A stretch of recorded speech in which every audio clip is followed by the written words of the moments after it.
Uy, ano nangyari sa'yo? Bakit ka umiiyak? Nahold up ka ba habang pauwi? Hindi po, Tay. Bakit ka nga umiiyak? Kanina yung saya mo nang umalis ng bahay dahil magkikita kayo ni Chris. Huwag mong sabihin na nag-away kayo. Parang imposible naman yata yun. Nakipaghiwalay na po siya sa akin, Tay. Ha? Nakipaghiwalay si Chris sa'yo? Tama ba ang narinig ko? Tama po kayo nang narinig niyo. Kaya pala niya ako niyaya na lumabas dahil makikipaghiwalay na siya sa akin. Ang tagal na ninyong magkasintahan na. Bakit ngayon pa siya makikipaghiwalay? Meron ba siyang ibang babae? Wala pong iba. Napagod na lang po talaga siyang maghintay sa akin. Akala ko nagbibiro lang siya noon nung magbigay siya ng ultimatum sa akin. Alam niyo naman po na matagal na niya akong niyayayang magpakasal eh.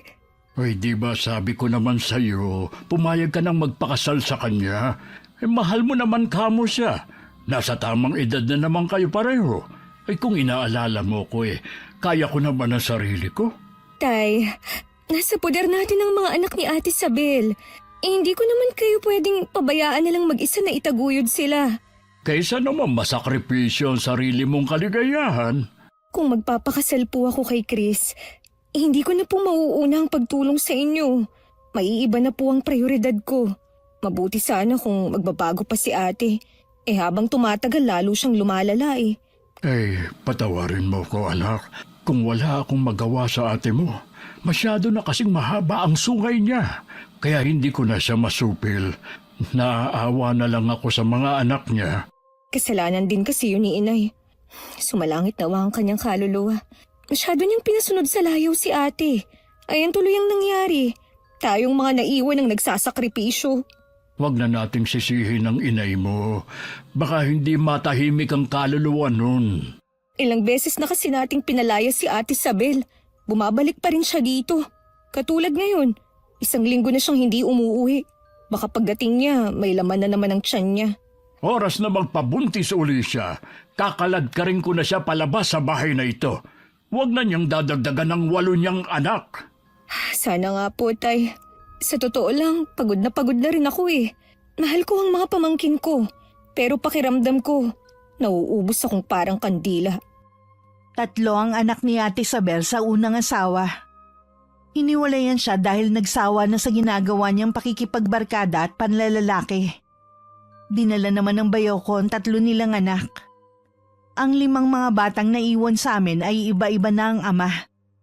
Buhay dalaga ang kapatid ko hanggang na mga sandaling to. Umuwi ka pa talaga rito? Saan pa ba ako uuwi? Dito bahay ko. Sino na naman ang sinamahan mong lalaki, ha? Sana tuluyan ka na lang sumama sa kanya. Hindi yung magpapabuntis ka na naman tapos dito itatambak.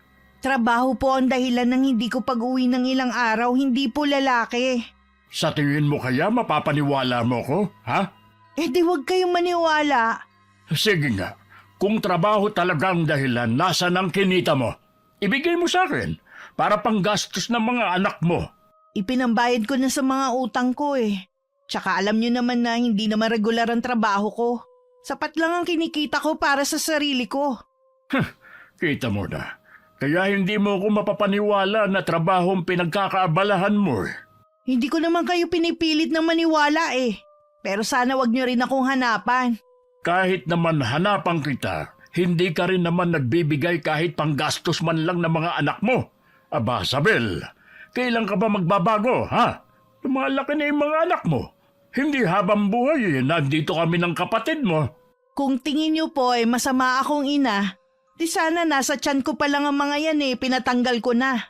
Hindi mo nga pinalaglag. Sa amin mo naman pinasa ang responsibilidad mo bilang ina nila. Kaya minsan ayoko na umuwi dito sa bahay na to eh. Hindi ko man lang maranasan ang katahimikan. Katahimikan pala ang gusto mo Di magtino ka. Ayusin mo ang buhay mo. Tigilan mo ng pakikipagbarkada mo. Hindi ka na bata. Alagaan mo na lang ang mga anak mo rito. Kapag ako nakahanap ng mayamang lalaki, lalayasan ko na kayo. Yan ba ang tamang katwiran, ha? Puro lalaki ang nasa isip mo. Sa tingin mo kaya aasenso ka sa paghahanap mo ng mayamang lalaki? Ako na nagsasabi sa'yo, sa ugali mong yan, lalayo ang swerte sa'yo. Patutunayan ko sa inyo na mali kayo. Oras na yumaman ako, huyo kayo sa akin.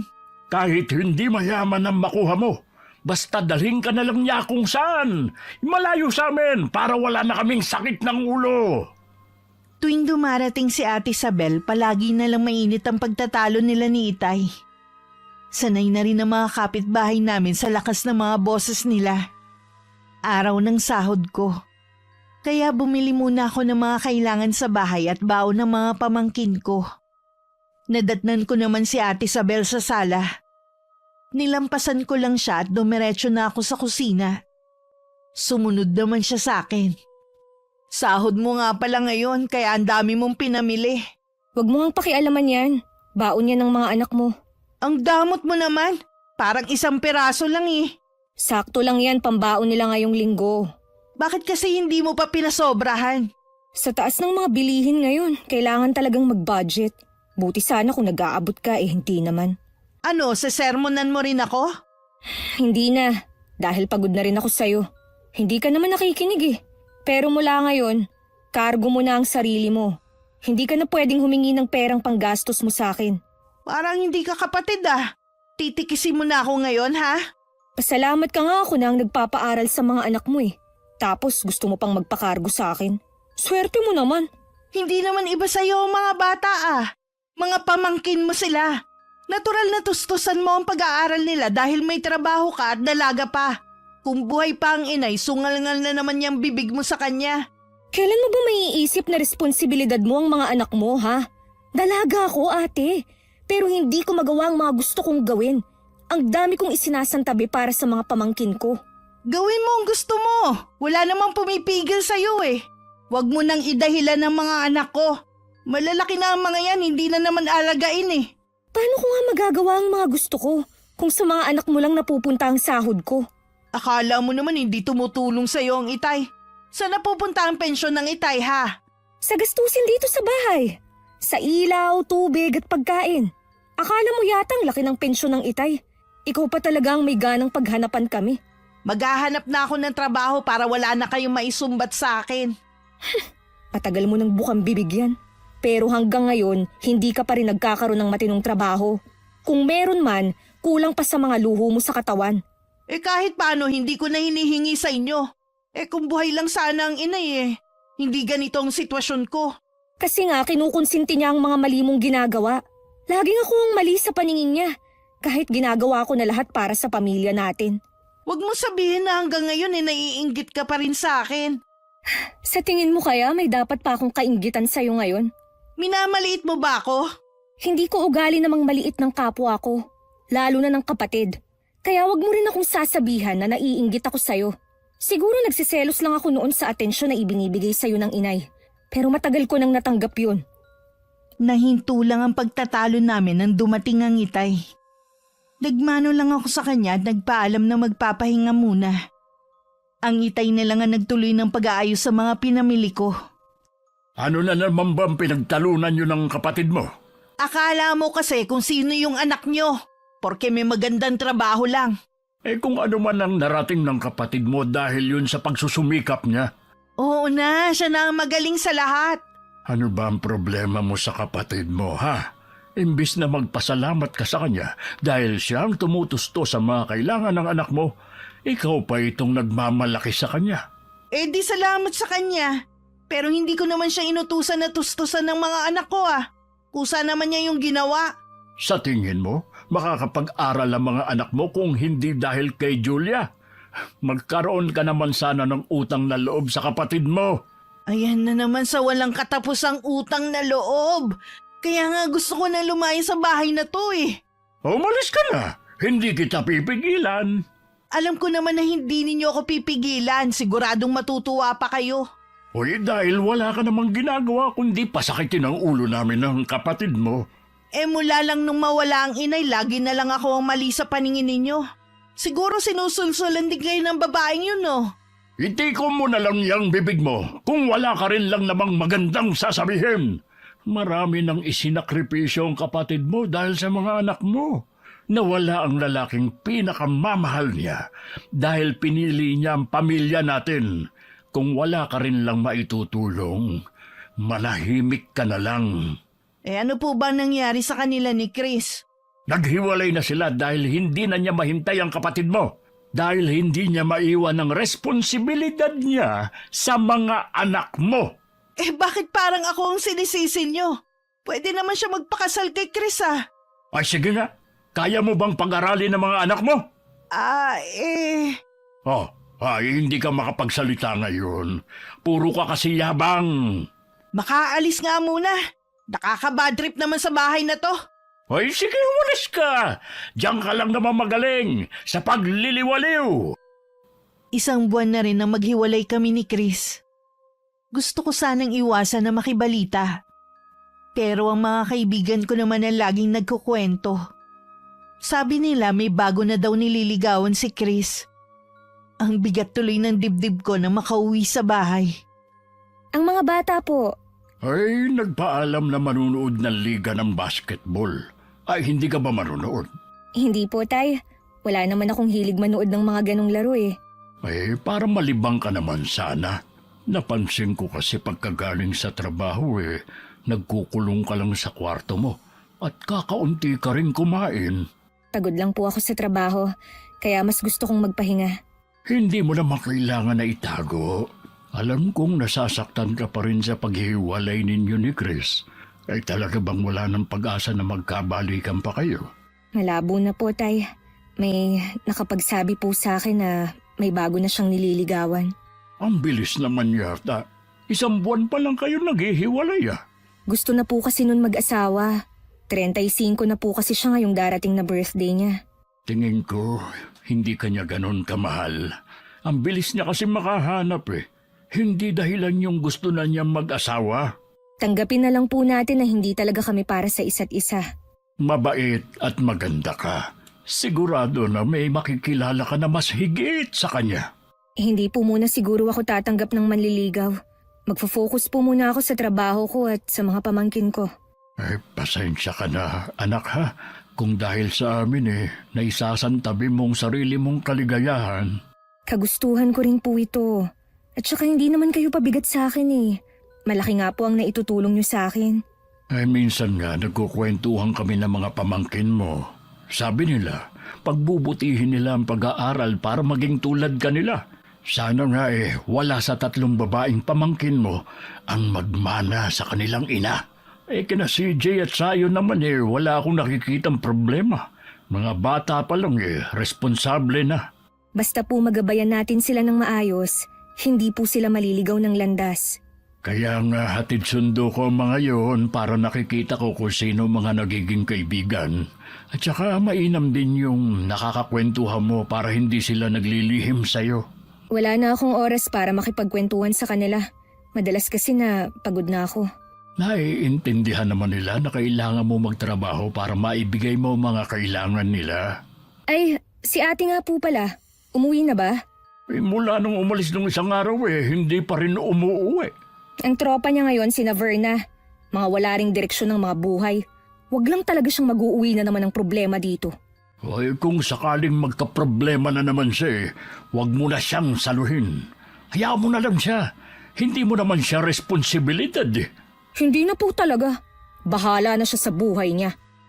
Tuwing maiisip ko na buntis na naman si Ate Isabel, sumasakit na naman ang ulo ko. 4 na taon pa lang ang bunso niya. At si Itay ang nag-aasikaso sa paghahatid sa eskwelahan. Nung nabubuhay pa ang inay, lahat ng 7 anak ni ate siya ang nag-alaga. Kaya siguro hindi na nadala ang kapatid ko sa sunod-sunod na pagbubuntis nun. Ano ba nangyayari sa'yo Bakit kanina ka pa suka ng suka? Baka meron lang ako nakain na nakasama sa tiyan ko. Yun nga lang ba talaga ang dahilan? Ano pa po ba ang magiging dahilan? Naalala ko kasi tuwing buntis ka, suka ka ng suka Magsabi ka nga ng totoo. Buntis ka nga ba?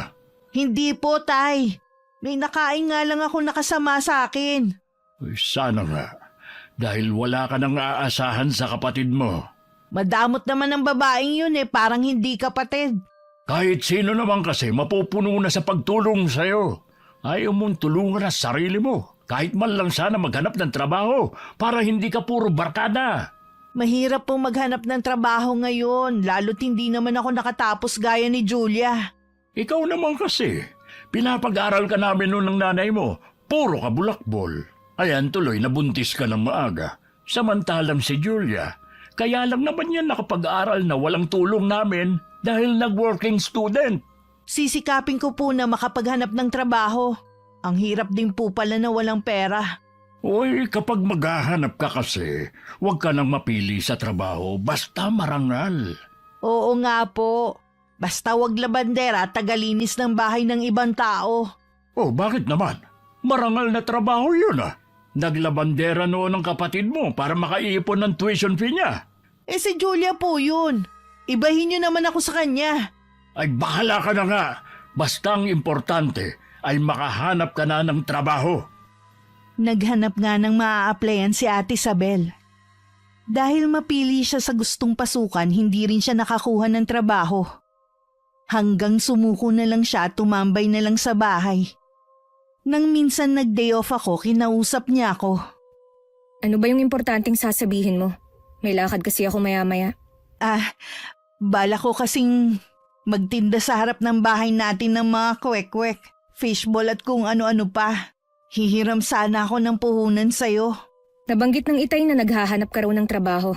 Wala ka bang nahanap? Ang hirap kasi mag-apply ngayon Naubos lang yung pamasahe ko pagparo at parito. Hindi pa rin ako tinatawagan. Sa paghahanap kasi ng trabaho, hindi dapat mapili. Ang mahalaga ay kumita. Lalo ka na, habang lumalaki ang mga anak mo, palaki rin ang gastos. Alam ko naman yun Kaya nga habang naghihintay ako ng tawag, magtitinda na lang ako dito sa tapat ng bahay natin. O sige, pahihiramin kita. Tama na ba ito sa'yo? Oo, sapat na yan. Salamat ha. Huwag kang mag-alala. Babayaran din kita agad. Huwag mo na akong bayaran. Sa negosyo naman mapupunti. Mabuti na rin siguro na dito ka na lang sa bahay. Para kahit papano, mabantayan mo ang anak mo. Lalo na ang bunso mong si Min. Yun din nga ang iniisip ko Dumadaing na rin kasi ang Itay na sumasakit na ang rayuman niya. Dapat naman kasi ikaw ang nag-aasikaso ng mga anak mo at hindi siya. Matanda na ang Itay para sa mabibigat na trabaho. Kaya nga tutulong na ako. Naaawa din naman ako sa kanya Sana naman wag mo na akong sermonan pa. Inaayos ko na nga ang buhay ko O sige na, hindi na. Maiwan na muna kita at mag-aayos pa ako. Sige. Salamat ulit ha. Huwag mong kalimutan magdala ng pasalubong. Habang nagbibihis sa kwarto, napapaisip ako. May kakaiba kasi sa kapatid ko kanina. Hindi ko naman maipaliwanag kung ano. Kung meron man nangyayari sa kapatid ko, sigurado na sasabihin yun ni Itay sa akin. Maghapon ako nasa labas kasama ng mga kaibigan ko na bihira ko lang naman gawin. Pagdating ko sa bahay, umiiyak ang dalawa kong pamangkin. Bakit nag-iiyakan ng mga bata? Mga nagugutom kasi sila O bakit hindi mo pa sila pinapakain? Ganitong oras kasi tapos nang kumain ng mga yan nagsasaing pa lang kasi ang kuya nila.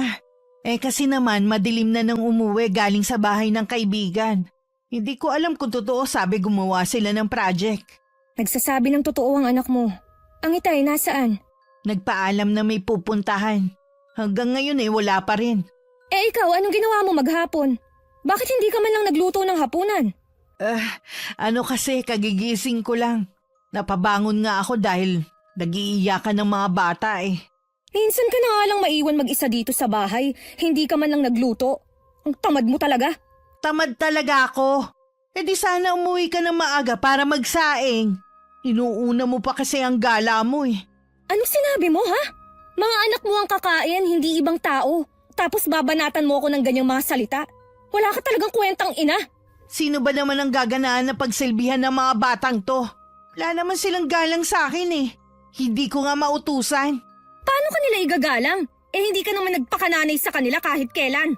Huwag mong kalilimutan na dinala ko sila ng 9 na buwan sa tiyan ko. Kaya karapatan ko na hingin na irespeto nila ako. Ikaw lang ang nagluwal sa kanila. Pero kami ang nag-alaga sa kanila. 1 buwan ka pa lang nga nakakapanganak nun. Nandun ka na sa mga kaibigan mo at nagbubuhay dalaga ka na agad. Kung hindi ka talaga magbabago, hindi ka magagawang mahalin ng mga anak mo. Eh paano sinisiraan mo ako sa kanila? Kaya malayo ang loob nila sa akin. Hindi ko na kailangan gawin yun. Alam nila kung sino ang tunay na nagmamahal at nagmamalasakit sa kanila. Eh di ikaw na ang mahal nila. Sana lang panindigan mo ang pagiging pangalawang ina mo sa kanila. Dahil mula ngayon, wala na akong pakialam sa kanila. Panindigan mo rin sana na hindi ka na magbubuntis ulit. Dahil wala ka nang aasahan sa amin ng itay. Natigilan naman si Ate Isabel bago siya tumalikod at pumasok sa kwarto. Ako na lang din ang nag-asikaso sa mga pamangkin ko. Kinabukasan na kami nagkausap ni Itay dahil malalim na rin ang gabi nang dumating. Nag-away daw kayo ni Isabel kagabi. Yan ang sabi ng mga apo ko sa akin kanina. Nadatnan ko kasing nag-iiyakan ng mga bata kagabi. Yun pala, hindi pa nakakapagluto. Maghapon lang siyang nakahilata sa kwarto niya. Wala na talagang pakialam ang kapatid mo sa mga anak. Ayaw pala niya ng responsibilidad eh. Bakit siya nagparami ng anak? Tapos iba-iba pa ang tatay at wala man lang suportang natatanggap ang mga bata. Paano tayo maghahabol ng suporta? Hindi rin alam ng kapatid mo kung sino ang ama ng mga anak niya. Dahil sa kanya, kaya inatake ang inay niyo noon. Akala ko po ba may sakit lang ang inay. Kaya siya inatake dahil sa komplikasyon. Nalaman kasi ng inay mo na buntis na naman siya noon. Yun nga, kay Maine. Tinatanong siya ng inay mo, pero hindi daw niya alam. Habang nagtatalo sila, doon na nga inatake ang inay niyo. Kung umasta siya ngayon, akala mo wala lang sa kanya ang nangyari. Subukan lang niyang magpabuntis ulit. Wala na talaga siyang makukuha sa akin na suporta. Huwag kang magsalita ng tapos. Paano kung malagay sa peligro ang buhay ng kapatid mo? Hindi mo ba siya tutulungan? Depende po sa sitwasyon. Kung buntis siya at hihingi na naman ng tulong sa akin, suluhin niya ang problema niya. Hindi naman siguro na dahil may edad na ang ate mo. 36 na rin siya. Hindi naman niya ako pwedeng asahan dahil hindi ko alam kung paano mag-alaga ng sanggol. Hindi katulad ng nanay niyo na matyagang nag-alaga sa mga anak niya. Mabuti nga at nakatulong kanya sa pag-aalaga kay May noon. Siya nga pala tay, binigyan ko ng pampuhunan ng ate. Gusto daw niyang magtinda sa tapat ng bahay natin. Di maganda. Para pumirmi siya rito sa bahay. Makakasama pa niya lagi ang mga anak niya. Kaya nga po hindi na ako nagdalawang isip na bigyan siya. Kesa naman wala na siyang ginawa kundi ang sumama sa mga kaibigan niya. Kahit nagkakagalit kayo, tinutulungan mo pa rin siya. Huling tulong ko na po yun sa kanya. Dadalawa na nga lang kayong magkapatid Hindi pa kayo magkasundo. Wala po kasing pinagkatandaan si ate. Puro siya pahirap sa buhay natin at sa mga anak niya. Ang gagawin lang naman niya ay mahalin ng mga bata. Hindi pa niya magawa talaga.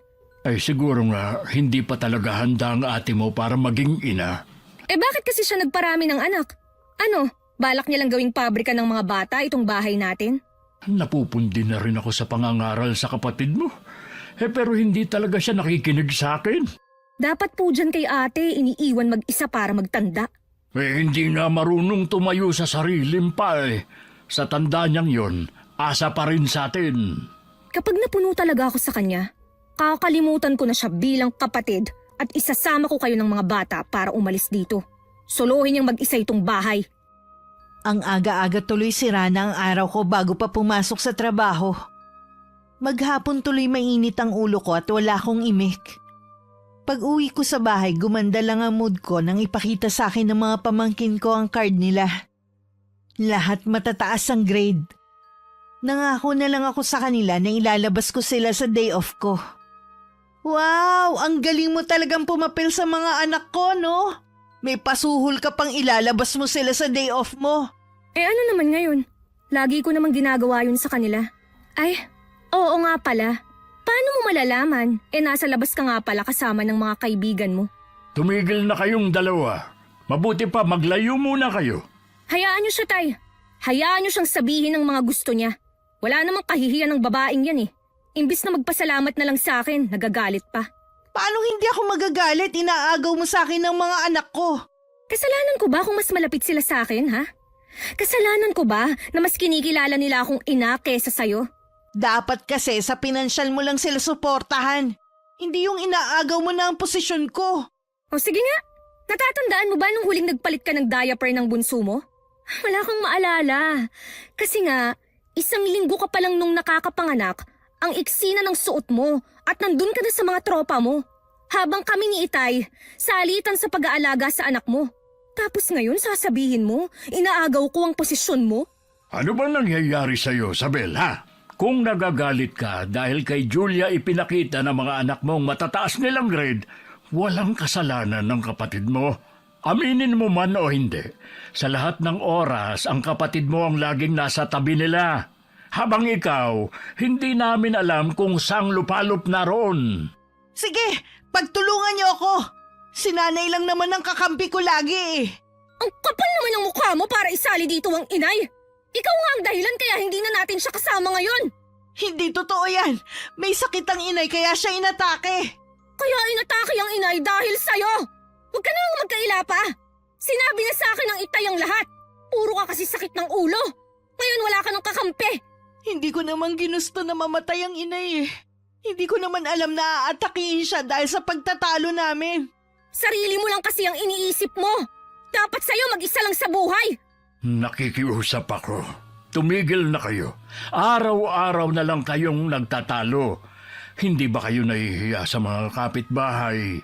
Itong si ate lang naman ang laging ugat ng pag-aaway sa bahay na to eh. Oo na. Lagi naman ako eh. Tama na sabi. Sige na, Julia. Pumasok ka na sa kwarto mo. Magpahinga ka na muna. Walang imik na sumunod na lang ako kay Itay.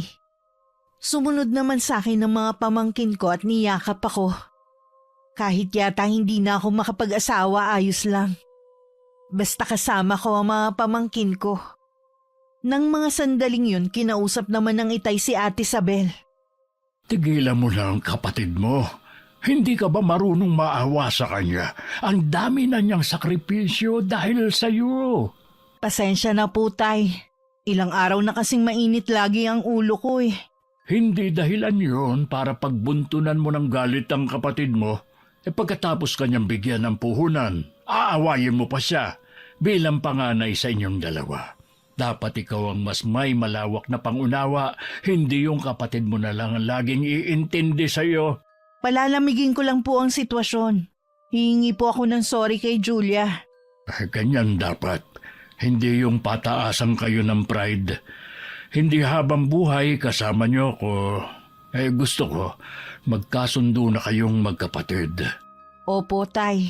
Huwag mo din sanang isipin na pinagtutulungan ka namin ng kapatid mo para din sa kabutihan mo kaya ka namin pinapagalitan. Alam ko naman po yun eh.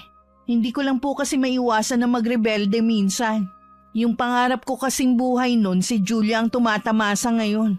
Huwag mong kainggitan ng magandang katayuan ng kapatid mo.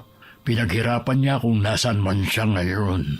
Naalala ko pa ang mga pangaral ng inay nun. Sana sinunod ko na lang siya. Hindi sana ganito ang buhay ko. Hindi pa naman huli para magbago. Hindi ko po alam, Tay, kung saan ako mag-uumpisa eh. Umpisahan mo sa negosyong naiisip mo. Nandito lang ako para alalayan ka. Salamat, Tay, ha. Bukas na bukas po eh. Mamimili ko ng mga kailangan ko. Kinabukasan, maaga akong gumising. Nagulat pa ang Itay nang makita na may dala akong malaking bag. Hindi ko na kasi nabanggit sa kanya nung nagdaang gabi. May pupuntahan ako na may kinalaman sa trabaho. Mukhang matagal kang mawawala. 3 araw lang naman po, Tay. Mag-iingat ka sa pupuntahan mo, ha? Opo, Tay. Iiwan ko na lang po sa inyo ang panggastos ng mga bata. Sana pagbalik mo mag-usap na kayo ng ate mo, ha? Sa totoo lang, nahihirapan din ako sa lagi ninyong pagbabangayan. Siya naman po kasi. Wala nang maitulong dito sa bahay. Akala mo kung sino pang umasta. Kinausap ko na siya kagabi. Nangako siya na ayusin na niya ang buhay niya. Bigyan natin siya ng pagkakataon na magbago. Sige po, Tay. Basta magbago na siya. Nakakapagod na rin naman siyang intindihin eh. Uumpisa na niya ang pagtitinda. Sabi ko aalalayan ko siya para hindi siya mahirapan. Pag-uwi ko po kakausapin ko siya. Salamat, anak. Alam ko naman na mauunawaan mo rin ang ate mo. Ayoko rin po na makikita ng mga bata na nag-aaway kami. Ayoko rin naman pong malito sila kung kanino sila kakampi. Gusto ko pa rin naman na mahalin nila ang tunay nilang ina. Bali-baliktarin mo man kasi ang sitwasyon. Si Isabel pa rin ang ina nila. Sana lang magawa ng ate mo na makuha ang loob ng mga anak niya. Magagawa niya yun kung gugustuhin niya. Sige tay, baka dumating na ang sundo ko. Sa labas ng bahay na lang ako maghihintay. Si tatay ang katulong ni ate sa pagtitinda niya sa tapat ng bahay namin. Sa loob ng 3 araw matumal ang naging benta niya. Sa kabila ng marami naming kapitbahay at matao sa lugar namin, halos mga bata lang ang bumibili. Bakit pinasok mo na agad ang paninda mo? Ay, wala naman pong bumibili. Hoy, ilang araw ka pa lang namang nagtitinda sumusuko ka na agad. Wala pa kasing nakakaalam na nagtitinda ka dito. Sabi ko nga sa mga anak mo dapat ipagkalat sa lugar natin na may tinda tayo. Bukas na lang po ako magtitinda ulit. Napapagod na ako Gusto ko na muna matulog. Paano mo mababago ang buhay mo kung ang bilis mo sumuko at mapagod? Sa tingin ko po ang reputasyon ko sa lugar na to ang dahilan para hindi bumili sa akin ng mga tao. Ikaw lang ang nag-iisip sa bagay na yan. Siguro kung kasing tinulang ako ni Julia, baka marami din akong kaibigan dito. Di madami ang bibili sa akin. Kung ano-ano na naman yung sinasabi mo, kung ayaw mo magtinda, di sige, bukas na lang. Paano ako nito mag-uumpisa? Buisit naman na buhay to. Bakit ba umiiyak ka? Para ito lang Desperada na kasi ko tay kung paano kikita. Akala ko naman magandang ideya ang pagtitinda, hindi naman pala. Ang problema nga kasi sa'yo, ang bilis mong sumuko. Talagang malas ako. Walang taong malas, kaya alisin mo yan sa isip mo. Makaalis na nga lang. Uy, saan ka na naman pupunta? Kahit saan po, basta malayo sa bahay na to. Napapailing na lang ang itay sa ginawang pag-alis ni Ate Isabel. Siya na lang din na nagtuloy sa pagtitinda. Nagpatulong na lang siya sa mga apo. Nung dumating ako, madilim na. Naabutan ko na silang nagliligpit. Bakit po kayo ang nagliligpit niyan? Nasaan po si ate? Kanina pa siya umalis. Ano po? Huwag niyong sabihin na kayo ang pinagtinda niya. Hindi naman. Tinutulungan ko lang siya. Matumal nga ang benta. Kaya ayaw na magbenta ng ate mo. Parang ilang araw pa lang naman Matumal talaga Samantalang wala namang kakumpetensya. Wala po talagang tiyaga si ate. Kita niyo na? Lumayas na naman. Anong oras na naman kaya siya uuwi? Pakiramdam din niya ang malas niyang tao. Hindi naman yan totoo. Kaya niya yun nasasabi dahil puro palpak ang ginagawa niya. May matino siyang asawa nun, pero anong ginawa niya? Mas pinili niya ang mga kaibigan na masama naman ang impluensya sa kanya. Siya ang pumili ng buhay niya, kaya wag niyang sabihin na malas siya. Ganoon pa man, naaawa pa rin ako sa kanya. Kung ayaw na po niyang magtinda, magtatanong-tanong ako sa mga kakilala ko kung may alam silang pwede niyang pasukan. Salamat, Pia. Baka ito na rin ang susi para magkaayos kayo ng ate mo. Sana nga po. Pasensya ka na Hindi ko na naitanong. Kumusta ang lakad mo? Ayos naman po tay.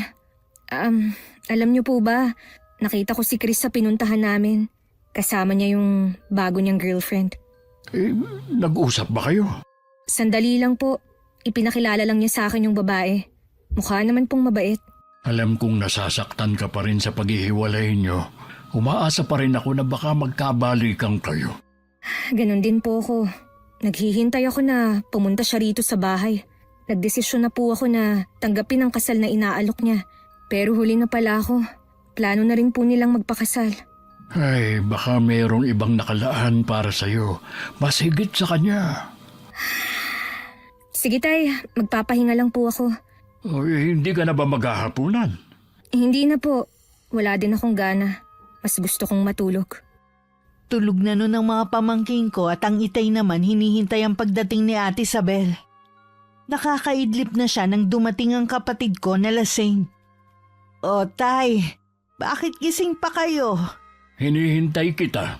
Nag-aalala pa naman ako sa'yo. Tapos uuwi ka lang ng lasing. Iniwan mo ang pagtitinda para uminom. Hindi ko naman po alam na may handaan kay na Verna eh. Tsaka, ngayon lang naman ako uminom. Talaga bang wala ka ng balak magbago? Ha? Dahil lang sa hindi ako nagtinda ngayon, ang dami niyo nang sinabi. Huwag po kayong mag-alala, bukas sa bukas din magtitinda ako. Paano ka pa makakapagtinda kung wala ka ng puhunan? Sigurado na yung pera na ibinigay sa'yo ng kapatid mo, ibinili mo na ng alak. Eh di humingi ulit kay Julia, marami naman pera yun eh. Diyan ka magaling, ang umasa sa kapatid mo. Eh bakit ba kayo nagagalit na naman? Nangako ka na ayusin mo na ang buhay mo eh. Pero ano na naman tong ginagawa mo? Isang araw ka palang nagsasabi, ngayon balik ka na naman sa dati mong gawi. Anong gagawin ko? Malas nga ako eh. Kahit anong gawin ko, mailap ang swerte sa akin. Puro na lang kasi malas ang lumalabas sa bibig mo eh. Magsumikap ka kasi para magbunga na maganda ang gagawin mo. Hindi yung konting hirap lang sumusuko ka na. Ang dali naman sabihin yan dahil wala kayo sa sitwasyon ko eh. Ginusto mo naman na malagay sa ganyang sitwasyon na. May matino kang asawa at pamilya noon. Pinagpalit mo lang sa mga kaibigan mo at sa panlalalaki mo. Matagal lang tapos yun. Pinagsisihan ko lang ginawa ko. Hindi pa ba sapat na iniwan ako ng asawa ko at 3 anak? Tama lang na iwang ka. Imbis na magtino ka lalo ko pang nagpakasira. Hindi ka na naawa sa mga anak mo. Pwede ba, Tay? Bukas nyo na lang ituloy ang paninermon nyo. Inaantok na ako eh. Huwag kang bastos. Kinakausap pa kita. Huwag ka munang tumalikod. Bukas na nga lang sabi. Paulit-ulit naman yung sermon nyo sa akin eh. Dahil paulit-ulit din yung ginagawa mo. Mabuti pa lumayas ka na sa bahay na ito. Hindi ako aalis sa bahay na to. May karapatan din ako dito, hindi lang kayo ni Julia. Kung hindi ka aalis, kakalad ka rin na lang kita palabas. Subukan nyo lang. Magkakamatayan tayo. Hindi na nakapagsalita pa ang Itay nang itulak siya ni ate. At parang walang nangyari na naglakad papasok ng kwarto. Natitigilan naman ng Itay. At napahawak pa sa dibdib at hinagod-hagod yun. Lingid sa kanya, narinig ko lahat ng pagtatalo nila. Tinanghali ka na yata ng gising ngayon. Kanina pa nakapasok ang mga bata. Wala po akong pasok ngayon. Narinig ko po kagabi ang pagtatalo niyo ni Ate Isabel. Ay, hindi ko na alam ang gagawin sa ate mo. Umuwi na naman siyang lasing kagabi at naubos na ang puhunan niya sa pagtitinda. Eh kahit naman po kasi tulungan natin siya. Kung ayaw niyang tulungan ng sarili niya, baliwala po ang mga ginagawa natin para sa kanya. Hindi ko na alam ang gagawin sa kanya. Hayaan niyo na lang po siya. Baka mamaya kayo naman ang magkasakit niyan. Mga apo na lang ninyo ang asikasuhin niyo. Oo, anak. Pagod na talaga ako sa kapatid mo. Kahit naman po sino Hindi mo na ba siya kakausapin? Para ano pa? Binastos na niya kayo kagabi. Baka magtalo lang kami. May lakad ka ba ngayon? Dito lang po ako sa bahay. Bakit niyo po naitanong? May lakad kasi kami ni Paring Obet. Baka gabihin ako. Ikaw na muna ang bahala sa mga pamangkin mo, ha? Ako na po ang bahala sa kanila. Ako na rin po ang bahalang sumundo kay Maine sa daycare. Salamat, anak, ha? Maiwan na muna kita at gagayak na ako. Nang makaalis ang Itay, inayos ko muna ang kwarto habang hinihintay ang oras ng pagsundo sa pamangkin ko. Wala naman kasing aayusin sa kusina at sala.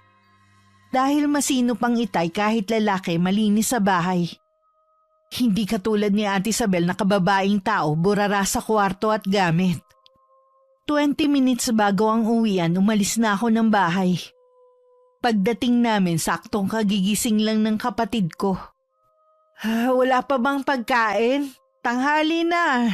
Kung nagugutom ka, sana nagluto ka na lang. Kita mong kararating ko lang galing sa pagsundo sa anak mo Nasaan ba kasi si Itay? Alam ko nagluluto na agad yun Maaga siyang umalis kanina. May lakad sila ng kumpare niya. Kumakalam pa naman ng sikmura ko. Wala pa akong kain mula kagabi. Kanina ka pa nagsasabing nagugutom, pero ayaw mo naman magluto. Teka, di ba kararating nyo lang? Bakit mo binibihisan ng pang-alis si Maine? Tumawag kasi ang kaibigan ko kanina. Pinapapunta ako sa kanila. Isasama ko na lang si Maine dahil wala naman ang itay. Walang titingin sa kanya. Hindi ka ba magluluto para makakain muna kayo bago umalis? Hindi na ate, nagmamadali rin ako eh. Baka naman kakain lang kayo sa labas eh. Kunwari lang napupunta ka sa bahay ng kaibigan mo. Eh ano ngayon? May problema ba? Eh di umamin ka rin. Para kayong walang kasama sa bahay ah. Ganyan din ba ang ginagawa mo kay Itay ha? Iniiwan siya dito habang kumakain kayo sa labas? Para sabihin ko sa'yo, tuwing lumalabas kami, kasama siya lagi. Buong pamilya kaming namamasyal at kumakain sa labas. Talagang baliwala na ako sa pamilya na to ah. Hindi nyo man lang ako mayaya sa mga lakad nyo. Paano ka naman namin yayayain nun kung hindi namin alam kung nasan ka?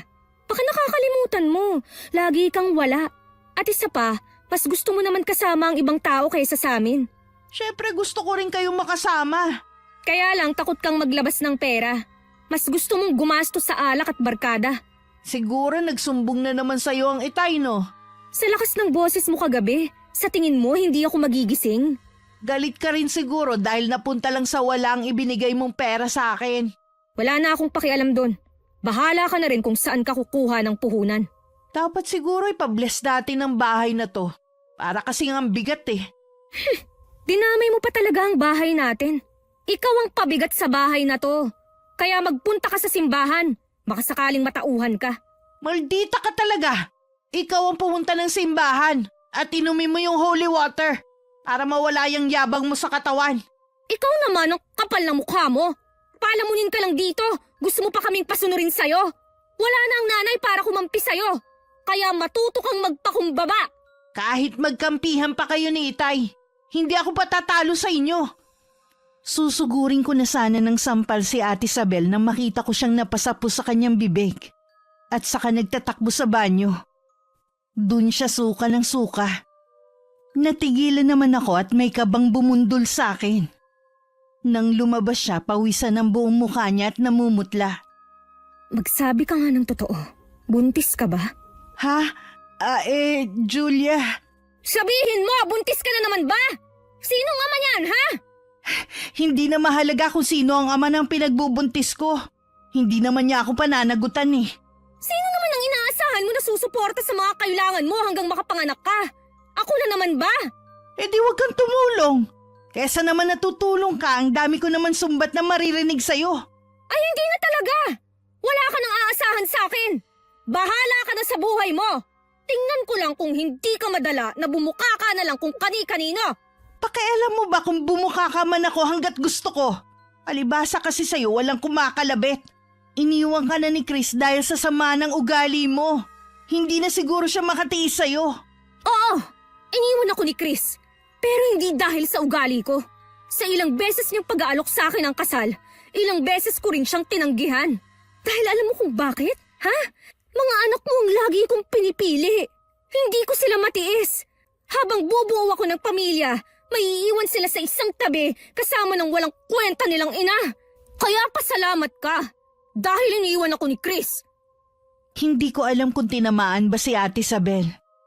Hindi na kasi siya umimik. Hinila ko na lang ang kamay ng pamangking ko na nagsisimula ng umiyak. Pagdating sa bahay ng kaibigan ko, sa kanya ko ibinuhos lahat ng nasa dibdib ko. Maging ang pagkakatuklas na buntis na naman ng kapatid ko.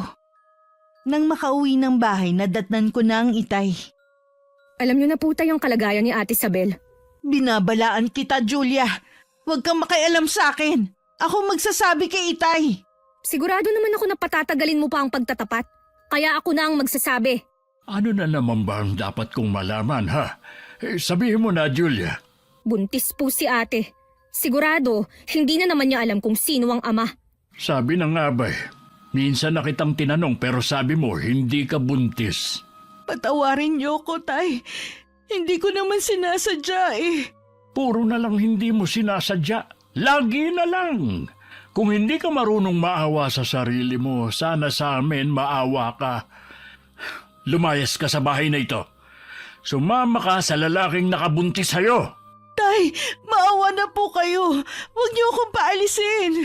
Puro problema na lang binibigay mo sa amin eh. Suluhin mo ang pagbubuntis mo. Lumayas ka. Kung ayaw mong kalad ka rin kita palabas. Sinisiguro ko sa iyo, wala kang makukuhang mga gamit mo. Wala na po akong mapupuntahan eh. Ang sabi ko, puntahan mo ang nakabuntis sa'yo. May asawa po siya. Hindi po niya ako mapapanagutan. Wala ka na bang kahihiyan, ha? Kung wala ka sanang makuhang seseryoso sa'yo, sana nakontento ka na lang sa mga anak mo. Sila na lang sana ang minahal at inalagaan mo. Hindi ko naman po alam na lolokohin niya ako eh. Sabi niya hiwalay na sila ng asawa niya. Sa tanda mong yan, nagpaloko ka pa sa mga pambobola? Ang sabihin mo, ginusto mo rin. Sino ang lalaki nakabuntis sa'yo? Sino siya? Magsalita ka! Si Errol po. Ang manugang ni Aling Rufina? Hindi ba nasa Maynila siya nagtatrabaho? Umuwi na po siya dito sa atin. Sa dami ng lalaki, si Errol pa talaga. Alam mo bang may sakit sa puso ang asawa niya? Paano kapag nalaman niya? At hindi ka ba talaga natatakot kay Aling Rufina, ha?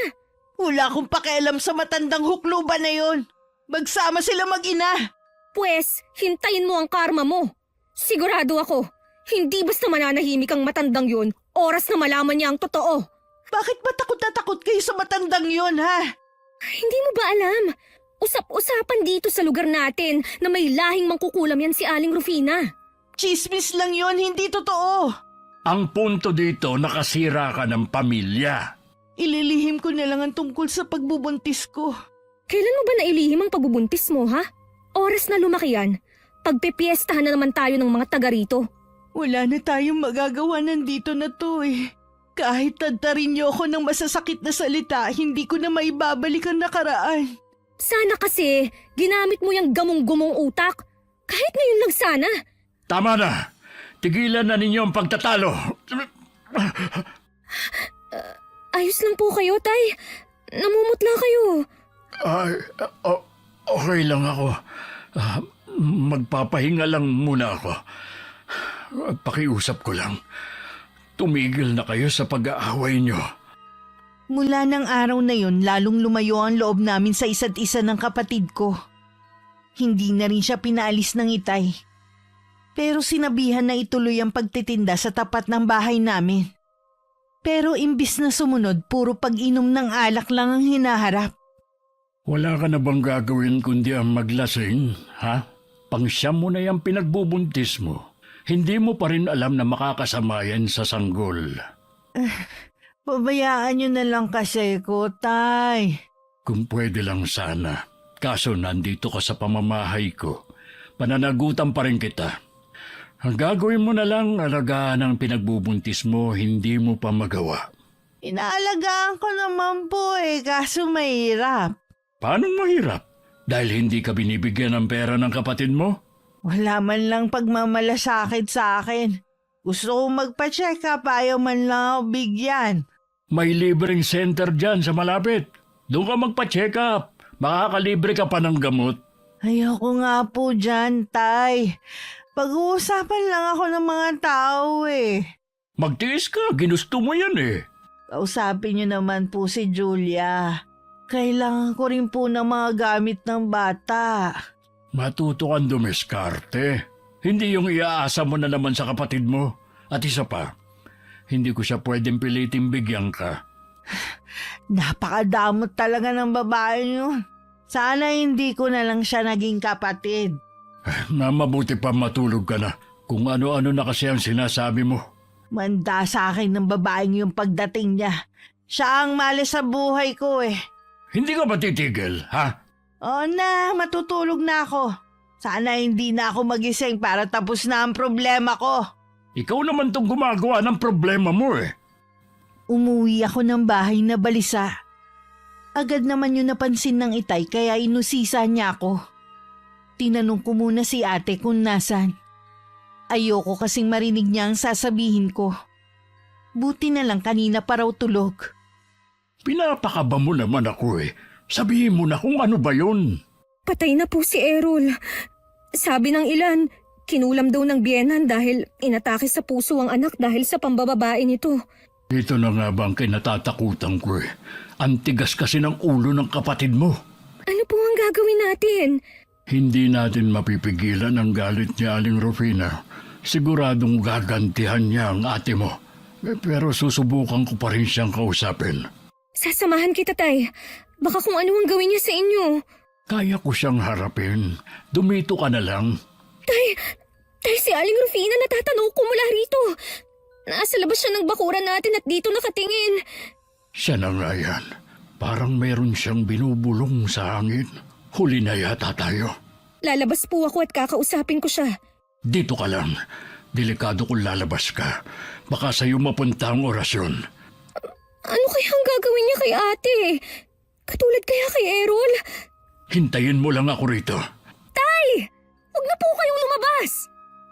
Hindi nakinig sa akin ng Itay. Lumapit ako sa bintana at pinanood ko ang pag-uusap nila. Kitang-kita ko ang galit sa mukha ni Aling Rufina habang nakikipag-usap kay Itay. Ilang minuto rin nagtagal ang kanilang pag-uusap bago umalis ang matandang babae. Bumalik na rin ang Itay sa loob ng bahay. Ano pong sabi niya? Gagantihan niya ang ate mo. Kahit anong gawin ko'y hindi ko siya mapakiusapan. Wala na rin pala ang anak niya. Kaya labis ang galit niya. Hindi natin siya masisisi. Nag-iisa lang ang anak niya tapos nawala pa. Mag-isa na lang siya sa buhay ngayon. Maghahanap ako ng albularyo na pwedeng makatulong sa atin. Bakit ba nangyayari to sa atin? Naging mabuti naman tayong tao. Pagsubok lang ito sa atin. Manalig ka lang. Malalampasan na rin natin ito. Kasalanan lahat to ni ate. Puro na lang kamalasan ang dinadala niya sa bahay na to. Pati tayo dinadamay niya. Wala na tayong magagawa. Kahit paulit-ulit mong sisihin ang kapatid mo. Dapat dyan, pinapalayas na lang para suluhin niya ang galit ni Aling Rufina. Huwag mong hangarin ang kapahamakan ng kapatid mo. Iisang dugong nananalaytay sa inyo. Siya nga po walang pakialam sa atin. Lalo na sa mga anak niya. Julia, saan ka pupunta? Anong gagawin mo? Sa bugso ng nararamdaman ko, pinasok ko sa kwarto niya si ate. Hinila ko ang kumot niya at pilit siyang ginising. Pupungas-pungas naman siya na napatingin sa akin. Ano ba? Natutulog ang tao, gigisingin mo. Bastos ka talaga, no? Ikaw, ano ka ha? Isang haliparot na babae na nanira sa pagsasama ng mag-asawa. Ano bang problema mo, ha? Ikaw! Ikaw ang problema namin ni Itay! Hindi ko alam. Puro hindi na lang alam? Hindi mo ba alam? Patay na si Errol! Kinulam siya ng biyenan niya dahil natuklasan ng anak niya ang tungkol sa inyo. Dahilan para atakihin sa puso ang pobre. Lahat ng yon kasalanan mo! Totoo ba yan? Parehong wala na ang mag-asawa? Tay? Totoo lahat. Ngayon, galit na galit si Aling Rufina. Nandito nga siya kanina eh. Ikaw ang isusunod niya. Tay, ayoko pong mamatay. Tulungan niyo ako. Sana kasi nag-isip ka rin. Hindi yung puro kakatihan mo lang ang inaalala mo. Oo na, kasalanan ko na. Nagsisisi na ako sa mga nagawa ko. Tay, ayoko pa pong mamatay. Paano ang mga anak ko? Kailan mo ba sila inisip, ha? Kahit mamatay ka, hindi nila yung daramdamin. Alam kong tingin niyo sa akin pabaya at walang kwentang ina. Pero mahal ko ang mga anak ko. Gusto ko pa rin makabawi sa kanila. Sana nun ka pa bumawi, hindi ngayon. Solusungan mong mag-isa ang problema mo. Julia! Julia! Bumalik ka muna rito at mag-usap tayong tatlo. Hayaan niyo na lang siya, Tay. Napuno na talaga siya sa akin. Isa sa nagpapalakas sa mangkukulam ang pag-aaway ng magkakapamilya. Kailangang manaig ang pagmamahalan sa isa't isa para matalo natin ang itim na kapangyarihan. Malabong may natitira pang pagmamahal sa akin si Julia. Ni konting simpatya nga sa nangyayari sa akin, hindi ko siya makitaan eh. Nabubulagan lang siya na matinding hinanakit sa iyo. Pero mahal ka ng kapatid mo. Sana nga po, Tay. Hindi pa huli ang lahat para magkaayos kami. Mula ngayon, kailangan mong maging matatag para harapin ang galit ni Aling Rufina. Maghahanap din ako ng albularyo na pwedeng makatalo sa mangkukulam. Salamat, Tay. Hindi ninyo ako pinababayaan. kung saan-saan naghanap ang itay ng albularyo. Nagtanong-tanong na rin siya sa mga kakilala pero puro magtatawas lang ang alam nila. Habang tumatagal naman, tumitindi ang takot ni Ate Isabel. Hindi rin kasi siya makalabas ng bahay dahil tuwing gagawin niya yon, parang tinutusok ng libo-libong karayom ang talampakan niya. Marahil isa yun sa mga ginawa niyang orasyon. Ayaw kanya makalabas ng bahay para hindi mo matakasan ng kanyang paghihiganti. Humingi kaya ako sa kanya ng kapatawaran. Pinuntahan ko siya sa bahay nila pero wala na siya. Walang nakakaalam kung saan siya lumipat. Talaga nagtago na siya para hindi natin matuntun. Nakahanap po ba kayo ng albularyo? Hindi pa, anak. Pero marami naman ang tumutulong sa atin para makahanap. Bakit hanggang ngayon wala pa rin? Huwag kang mawalan ng pag-asa. May awa ang Panginoon. Maririnig din niya ang mga dasal natin. Baka sa sobrang sama ko na kaya hindi niya pinakikinggan ang mga dasal ko. Huwag mong sabihin yan. Kahit ang pinakamasamang tao sa mundo, pinakikinggan niya. Ikaw pa kaya na nagsisisi sa mga nagawang pagkakamali? Laging masama ang pakiramdam ko, Tay. Tuwing hapon nilalagnat ako.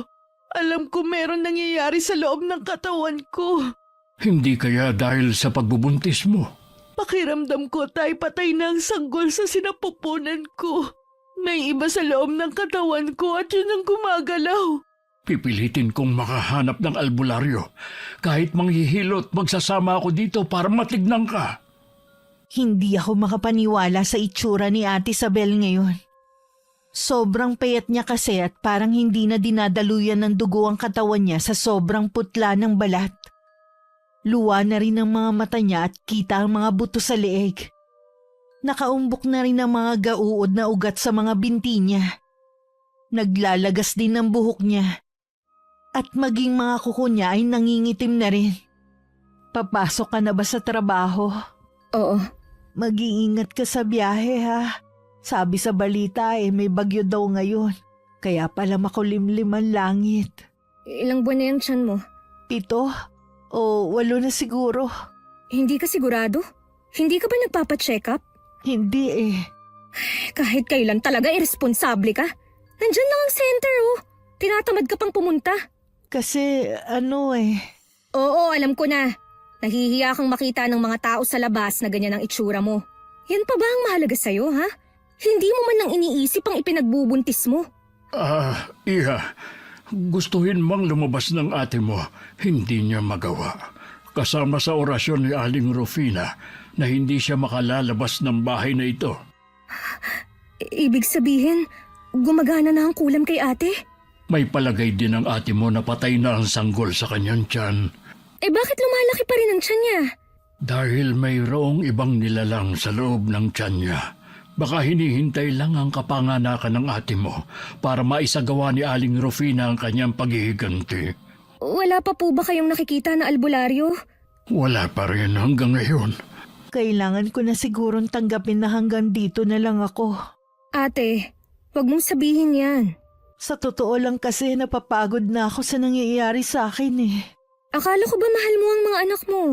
Tapos sumusuko ka na agad. Alam ko naman na hindi niyo pababayaan ng itay ang mga anak ko. Malilate na pala ako sa trabaho. Mamaya na lang ulit. Mag-iingat ka, anak. Dalhin mo ang payong dyan. Sa isang iglap, ang galit na nararamdaman ko sa kapatid ko ay biglang naglaho. Napalitan yun ng labis na awa sa kanya. Para maibsan ang bigat sa dibdib ko, ikinuwento ko sa kaibigan ko ang nangyayari sa bahay. Anong nararamdaman mo? Pinupulikat po ang paa ko. Ang sakit. Teka, hihilutin ko. Ayoko na, Tay. Hirap na ako. Gusto ko na lang matapos to. Manalig ka lang. Malalampasan mo rin ito. Gusto ko munang makahingi ng kapatawaran sa mga anak ko at kay Julia bago man lang ako mamaalam. Ang mabuti pa. Magpahinga ka na muna. Ikukuha kita ng pagkain mo. Hindi niyo kailangan umiwas, Tay. Doon na rin ako papunta. Alam niyo yan. Parang naririnig ko ang boses ng kapatid mo. Ang aga naman niyang dumating ngayon. Pumasok na ako sa loob ng kwarto ng kapatid ko kasama si Aling Lucia. Sabay pa silang napatingin sa kasama kong matandang babae. Siya po si Aling Lucia, nanay ng kaibigan ko. Kararating lang niya nung isang araw galing probinsya. Kilala po siyang albularya sa lugar nila. Magandang hapon sa inyo. Napakalakas ng kapangyarihan na mangkukulam na yon. Dapat nga po kanina pa kami. Kaya lang po, ang daming nangyari sa daan. Para bang may pumipigil sa amin na makarating dito. Kahit anong gawin niya, hindi niya ako mapipigilan na gamutin si Isabel.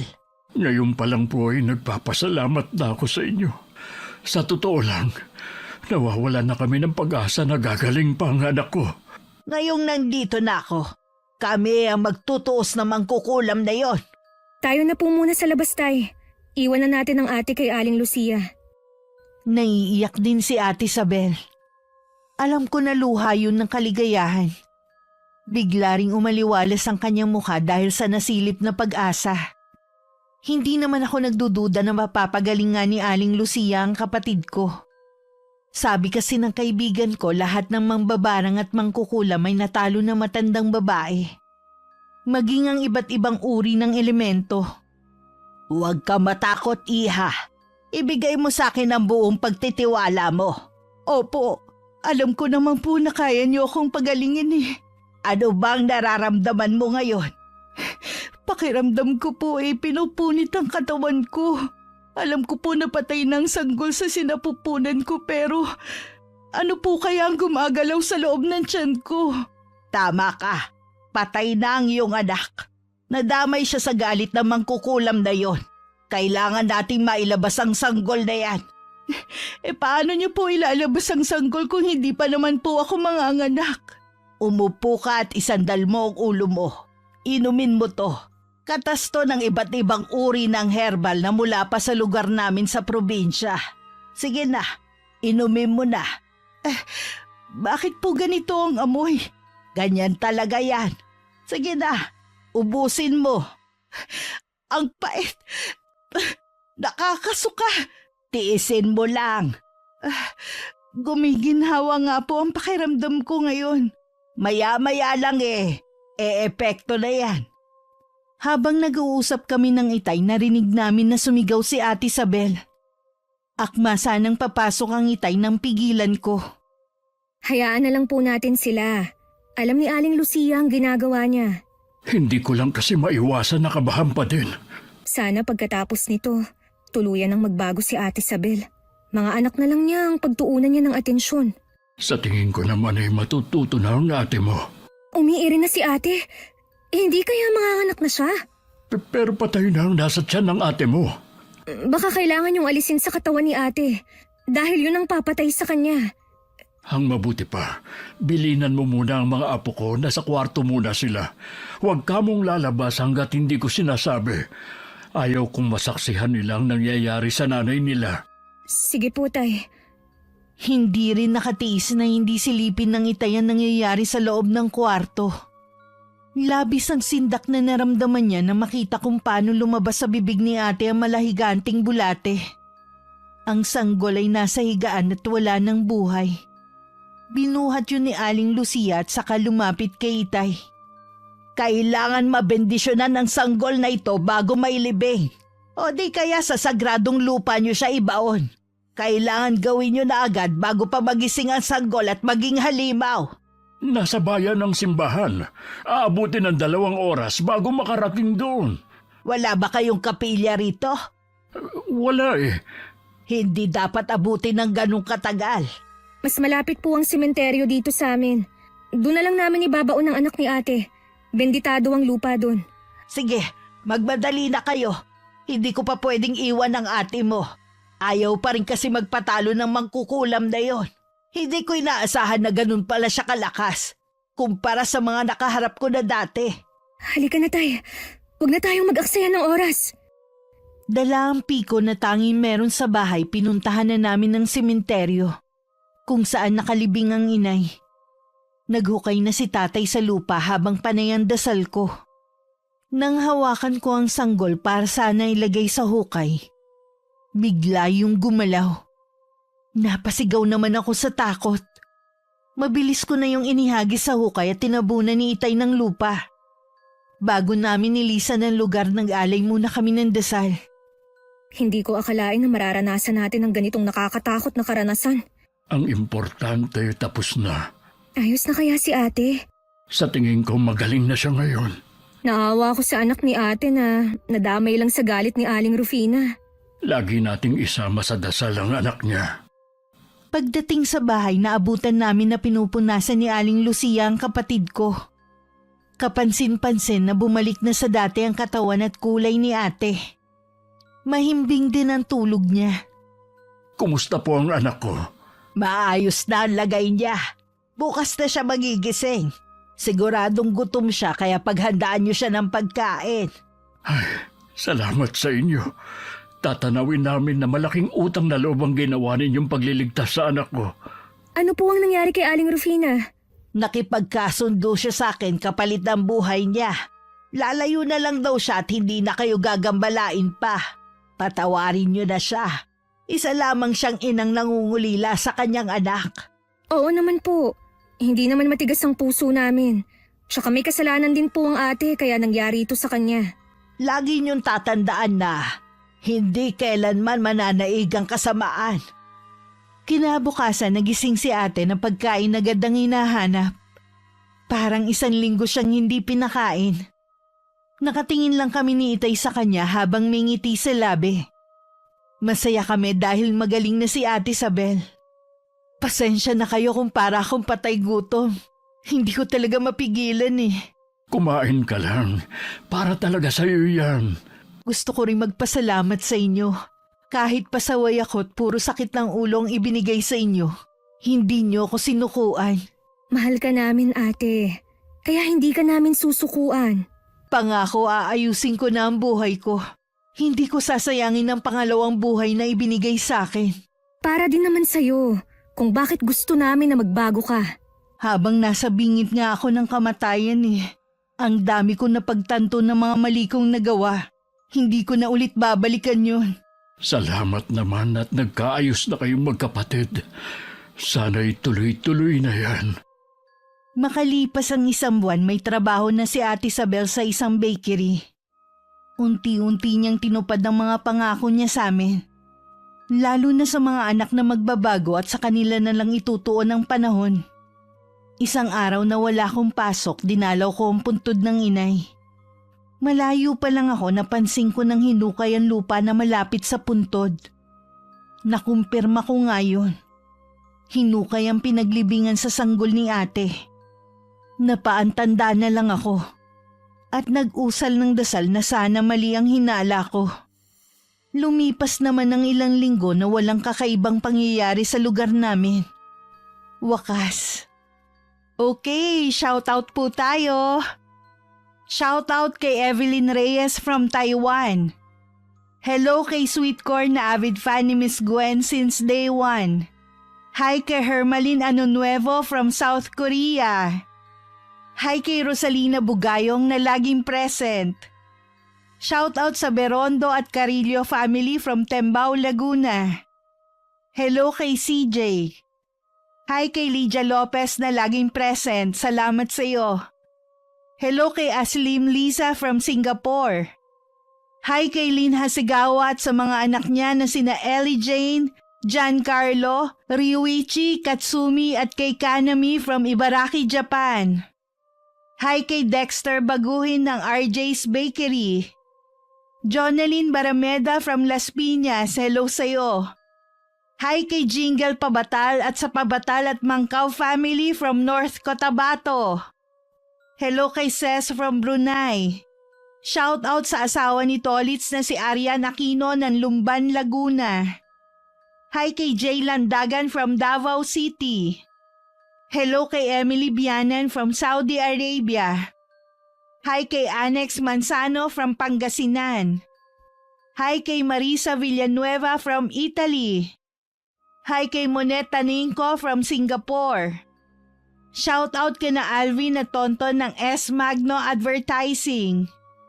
Hello sa mag-asawang sina Brenda at Michael from Fujairah, UAE.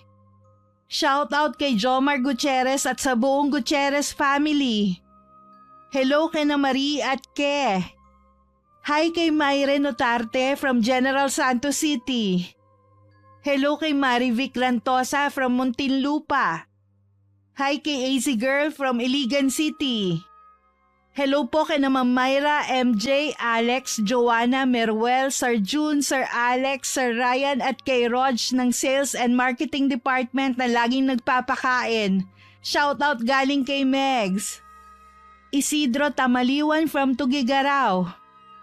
Hi kay Roseda Bakel from Sultan Kudarat, Maguindanao. Hello kay Sunny Colina. Shout out sa Arangale and Duklayan family from San Jose Occidental, Mindoro. Hi kay Rosaline Vicariato from Kuwait. Hi kay May Sofia from Angeles, Pampanga. Hello kay Josephine Bonducan. Hello kay Shari from Japan. Hi kay Charmaine Basmayoruelo from Bicol. Hello kay Mary Jane Gonzalez from Kapalonga, Camarines Norte. Hello kay Raquel Hasegawa from Osaka, Japan. Hi kay Jeep Vic Bernaldez from Taguig. Hi kay Lenny Nicolas from Nueva Ecija. Hello kay Chandler de Guzman from South Korea. Hi kay Jessica Sobremonte from Quezon City. Hello kay Lalaine Cuestas from Belgium. At hello kay Melinda Pacaira from Hong Kong. Maraming salamat po sa pagsuporta nyo at pakikinig. Hanggang sa susunod, ingat, God bless. Uy, ano nangyari sa'yo? Bakit ka umiiyak? Na-hold up ka ba habang pauwi?